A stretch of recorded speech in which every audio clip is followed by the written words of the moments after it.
Exam ready থেকে সকলকে স্বাগত। এই অঙ্কটি WBPSC ক্লার্কশিপ 2019 পরীক্ষায় এসেছে। অঙ্কটিতে বলেছে কোনো সংখ্যার 2/3 অংশের মান 26 হলে সংখ্যাটির 25% এর মান কত? 4টি অপশন দেওয়া আছে। এখানে দেখা যাচ্ছে যে আমরা সংখ্যাটি জানি না। সংখ্যাটির কোনো উল্লেখ নাই। তাহলে সংখ্যাটিকে আমরা x ধরতে পারি। এবার সংখ্যাটির 2/3 অংশ, তাহলে সেটা হবে x ইন্টু 2/3, তো সেটা ইজিক্যাল টু 26। এবার যদি এক্সটাকে আমরা এইদিকে রাখি, তাহলে ওই পাশে গিয়ে হবে 26 ইন্টু 2/3, এটা ওই পাশে গিয়ে হয়ে যাবে উল্টো, তাহলে 3/2। এখন এটাকে যদি কাটাকাটি করি তাহলে পরে পাবো 13। এবার এক্স ইজিক্যাল টু আমরা পেলাম 3 13 39। এখন বলছে 25% এর মান কত? তাহলে সংখ্যাটি এক্স, তো এক্সের মান আমরা পেলাম 39। এখন 39-এর 25% বের করতে হবে। তাহলে 39 তার 25% মানে 25/100।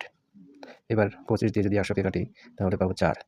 এবার যদি সিম্পলি ভাগ করি তাহলে পরে আমরা পাবো 4 9 36, 4 9 36, হাতে থাকবে 3, দশমিক দিলে পরে হয়ে যাবে 30, তাহলে 4 7 28, হাতে থাকবে আবার 2 এবং দশমিকের জন্য আবার একটা 0 আসবে, তাহলে 4 5 20, তাহলে 9.75।